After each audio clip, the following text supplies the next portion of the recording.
اس دن کی، اس شہر کی، اس مہینے کی تم نے عزت کرنی ہے، اسی طرح ایک دوسرے کے مال کا، ایک دوسرے کی عزت کا تم نے پاس کرنا۔ مسلمان بھائیوں، خدا را یہ حضور کہہ رہے ہیں یار، نبی پاک نے کعبہ کے سامنے کھڑے ہو کے فرمایا بیت اللہ تیری بڑی شان ہے، تیرا بڑا مرتبہ ہے، لیکن فرمایا میرے مومن کی عزت رب کی نظر میں کعبے سے بھی زیادہ ہے۔ ہم کیسے بیٹھ کے یار، ہم کیسے جرات کرتے ہیں کسی کی پگڑی کھولنے کی کونے میں بیٹھ کے؟ ہم اپنے گھر بیٹھ کے کسی پر تبصرہ کر گئے، کسی بندہ مومن کی عزت اچھال گئے، بالکل پتہ نہیں تھا بات کا اور ہم نے کہانی بنا دی پوری کی پوری، داستان سرائی کر گئے۔ صبح سے شام تک ہماری گپ شپ کا عنوان کیا ہے؟ کسی نہ کسی کا شکوہ، کسی نہ کسی کی شکایت، یہ ہماری گپ شپ ہے۔ خدا را حضور نے تو خطبہ حجۃ الوداع میں پہلا سبق یہ دیا تھا کہ میرے جانے کے بعد ایک دوسرے کی عزت کرنا، اور اسی خطبے میں ایک جگہ پہ فرمایا یہ نہ ہو کہ میرے جانے کے بعد تم ایک دوسرے کی گردنیں مارنے لگ جاؤ، ایک دوسرے کی عزتوں کا خیال کرنا، پاس کرنا۔ مسلمانوں، میرے عزیز بھائیوں، بزرگوں، عزتوں کا دفاع شروع کریں۔ تھوڑی دیر کے لیے اپنی زبان لوگوں کے اوپر تبصرہ کرنے سے کنٹرول میں لائیں۔ کچھ چیزیں ایسی، میں مختلف شہروں میں جاتا ہوں، جس شہر میں گئے وہاں لوگوں نے یہ کہا جناب یہاں جو مولانا ہے نا، بعض لوگ یہ باتیں بڑی چسکے لے کے سنتے ہیں، یہاں جو مولانا ہے نا وہ کچھ نہیں کرتے، آپ بڑے اچھے ہیں، یہاں جو پیر صاحب ہیں وہ بڑے گڑبڑ ہیں، آپ بڑے اچھے ہیں۔ تو میں ان سے کہتا ہوں کہ میں اس لیے اچھا ہوں کہ میں تھوڑی دیر کے لیے آیا ہوں، میں نے چلے جانا ہے۔ اور دوسری بات یہ کہ مجھے آپ جتنا مرضی اچھا کہہ لیں، میں نے رخصت ہو جانا ہے 2-3 گھنٹوں کے بعد۔ یہاں جس آدمی کا آپ شکوہ کر رہے ہیں نا، آپ اس کو جنازے کے لیے خبر کریں نہ کریں، اسے پتہ چل گیا نا محلے میں جنازہ ہو گیا ہے، تو اسے کوئی کام بھی ہوا تو اس نے کہنا یار نہیں محلے میں فوتگی ہوگی، میں نے جنازہ پڑھانا ہے، اس نے جانا نہیں۔ تو کمزوریاں تو سب جگہ ہوتی ہیں، لیکن ان کمزوریوں کی وجہ سے آپس میں بغض پیدا کر لیا جائے گا، اور پھر کمال بات ہے نا کہ اپنی ساری کمزوریوں سمیت اپنے آپ سے پیار ہے، اپنے آپ سے محبت ہے، اور دوسرے کی ایک کا پتہ چل جائے تو ہمیں گھن آنے لگ جاتی۔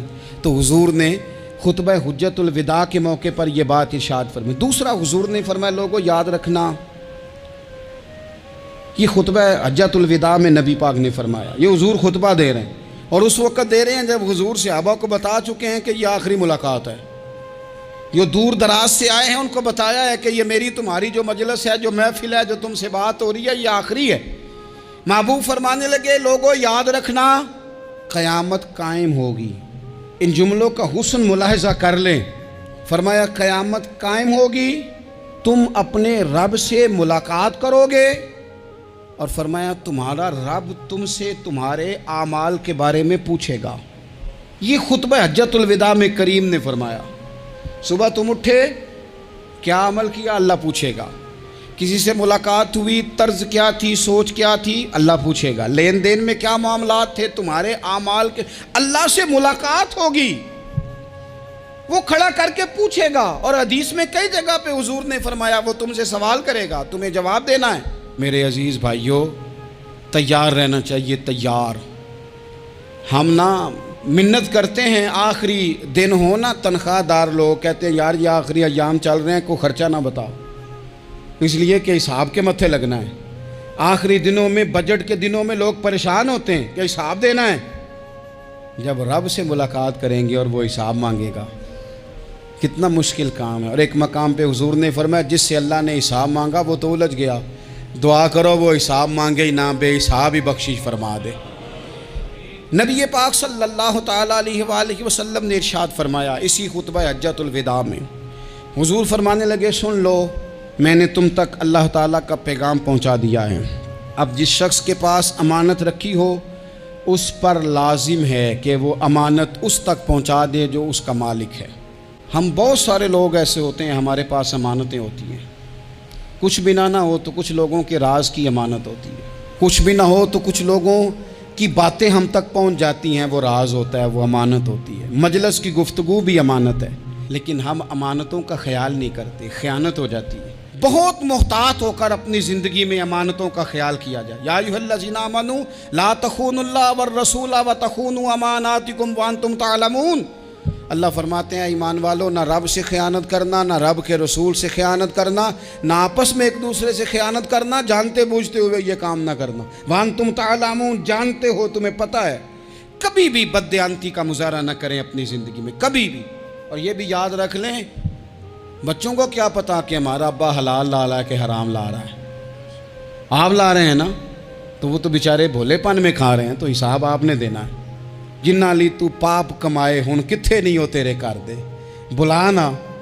تو بچوں کا تو یہ معاملہ ہے بھائی، اللہ ماشاءاللہ کہ وہ وقت پہ ہی شادی کے 10-15 دن کے بعد ہی ان کو پیغام مل جاتا ہے کہ اگر ہمارا علیحدہ گھر ہو تو میں مرضی سے سجاؤں، تو میں مرضی سے سنواروں، تو میرا کوئی مطلب اپنا سلسلہ ہو، تو بڑے ٹائم پہ ساری باتیں شروع ہو جاتی ہیں۔ وہ تو معاملہ ہی بالکل اور ہے۔ تو بالکل کسی بھی امانت میں کبھی بھی خیانت کرنے کی کوشش نہ کریں، اور یاد رکھیں مال حرام جہاں آتا ہے وہاں بڑی تباہی آتی ہے۔ جہاں لوگ بددیانت ہو جاتے ہیں وہاں معاملات بڑے خراب ہو جاتے ہیں۔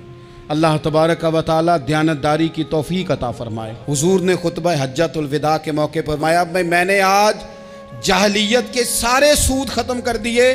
نبی پاک میدان عرفات میں کھڑے ہو کے فرمانے لگے، جس بندے نے بھی کسی سے پیسے لیے ہیں وہ اصل رقم دے گا، زائد نہیں دے گا۔ حضور کے بڑے قریبی تھے ایک، فرمایا انہوں نے بھی کچھ لوگوں سے پیسے لیے ہوئے، چونکہ وہ سب لوگ کرتے تھے، حرام ہی نہیں تھا۔ فرمایا میں ان کو بھی حکم دیتا ہوں کہ یہ اصل رقم وصول کریں گے، کسی سے ایک پائی بھی زیادہ وصول نہ کریں گے۔ نبی پاک صلی اللہ تعالیٰ علیہ وسلم نے خطبہ حجۃ الوداع میں ایک باریک بات حضور نے بھی، یہ آپ نے ضرور سمجھنی ہے، بالخصوص جو لوگ تھوڑا دین پر عمل کر رہے ہیں، جن کا لبادہ مذہبی ہو گیا، جنہیں لوگ حضرت صاحب، قاری صاحب، علامہ صاحب، مفتی صاحب، حاجی صاحب، بزرگوں کہہ کے بلاتے ہیں، وہ اس پر توجہ کریں۔ میرے نبی پاک صلی اللہ علیہ وسلم نے خطبہ حجۃ الوداع کے موقع پہ ارشاد فرمایا، لوگو شیطان اب مایوس ہو گیا ہے، وہ تم سے بتوں کی پوجا نہیں کرا سکے گا، ہاں وہ تمہیں چھوٹے چھوٹے گناہوں میں مبتلا کرے گا، وہ تم سے چھوٹے چھوٹے عیب کرائے گا، تم سمجھو گے یہ تو غلطی کوئی نہیں، فرمایا اس سے بچ کے رہنا۔ اب وہ مایوس ہو گیا، بتوں کی پوجا نہیں کرا سکتا، تمہیں اپنی پوجا نہیں کرا سکتا، لیکن چھوٹی چھوٹی غلطیاں، ایک مقام پہ فرمایا نا، چھوٹا گناہ ہونا تو مومن اسے پہاڑ سمجھتا ہے، اتنا بڑا ہو گیا، اور منافق کہتا ہے یہ تو کچھ بھی نہیں۔ تو اپنی زندگی کے اندر چھوٹی چھوٹی کوتاہیاں، حضرت سعدی فرمایا کرتے تھے سیلاب اچانک نہیں آتے، پہلے چھوٹا سا سوراخ ہوتا ہے دریا کے کنارے میں، اسے بند نہ کیا جائے پھر بڑا ہو جاتا ہے، پھر وہ ٹائم آتا ہے کہ بند ٹوٹ جاتا ہے، بستیاں ڈوب جاتی ہیں۔ پہلے چھوٹا گناہ انسان کرتا ہے، چھوٹا، پھر اس سے آگے بڑھتا جاتا ہے اور بڑی بڑی غلطیاں ہوتی ہیں۔ اللہ تبارک و تعالی ہمیں رائی کے دانے کے برابر بھی غلطی کرنے سے محفوظ فرمائے۔ نبی پاک صلی اللہ تعالیٰ علیہ وسلم نے اسی موقع پر ارشاد فرمایا، لوگو اللہ سے ڈرتے رہنا، اور میں تمہیں عورتوں کے ساتھ بھلائی کی وصیت کرتا ہوں۔ فرمایا رب نے تمہیں اختیار دیا ہے، عورتیں تمہارے سپرد کی ہیں، ان سے اچھا سلوک کرنا۔ فرمایا اگر کبھی کوئی ان پر تمہیں سختی کرنی بھی پڑے تو اتنی کرنا جتنی ان کی غلطی ہو، ان سے درگزر کرنا، ان سے پیار کرنا۔ اسلام نے خاتون کو باقاعدہ حقوق دیے، باقاعدہ۔ صحیح بخاری میں حدیث ہے، یہ جو نوجوان ہیں، مطالعہ کرنے والے، پڑھنے سننے سمجھنے والے، یاد رکھا کریں ان چیزوں کو۔ حضرت بریرہ رضی اللہ تعالیٰ عنہ حضرت عائشہ صدیقہ کی کنیزہ ہیں۔ حضرت مغیث رضی اللہ تعالیٰ عنہ ایک صحابی ہیں، ان کی وہ اہلیہ ہیں، وہ اپنے خامد سے علیحدگی چاہتی تھی۔ ان کے خامد بڑی محبت کرتے تھے، علیحدہ ہونا نہیں چاہتے تھے، خاتون رہنا نہیں چاہتی تھی۔ انہوں نے بڑی سفارشیں کرائیں کہ میرا خامد، میری بیوی مجھ سے صلح کر لے، حالانکہ وہ خاتون کنیز ہیں، خادمہ ہیں، کوئی بڑے قبیلے سے بظاہر تعلق نہیں۔ بالآخر انہوں نے گزارش کی، سیدہ عائشہ صدیقہ رضی اللہ تعالیٰ عنہ سے کہا، کچھ اور ذرائع اختیار کیے۔ حضرت مغیث نے رضی اللہ تعالیٰ عنہ، ان کے شوہر نے، کہ نبی پاک علیہ السلام کی خدمت میں عرض کریں، حضور میری سفارش کریں کہ یہ مجھ سے صلح کر لیں۔ تو نبی پاک علیہ السلام نے حضرت بریرہ رضی اللہ تعالیٰ عنہ جو کنیزہ ہیں، خادمہ ہیں، ان کو بلا کے کہا تمہارا خامد صلح کرنا چاہتا ہے۔ یہاں برادری کا بڑا کے کہتا ہے، پتر وہ میری بھی نہیں تو گال رکھنی، وہ میرے ککھاں دا بھی نہیں تو، وہ کیا کہہ رہے ہیں آپ؟ اللہ نے اسے حق دیا ہے، اور جسے حق اللہ دے اس کا رسول دے، اس سے کون ہوتا ہے کوئی حق چھیننے والا؟ نبی پاک صلی اللہ علیہ وسلم نے حضرت بریرہ سے کہا تمہارا خامد صلح کرنا چاہتا ہے اور وہ روتا ہے تمہارے لیے، اور اس نے بڑی سفارشیں کی ہیں، تم اس سے صلح کر لو۔ حضرت بریرہ رضی اللہ تعالیٰ عنہ عرض کرنے لگی یا رسول اللہ صلی اللہ علیہ وسلم آپ جو حکم کریں میں حاضر ہوں، ایک بات پوچھ سکتی ہوں؟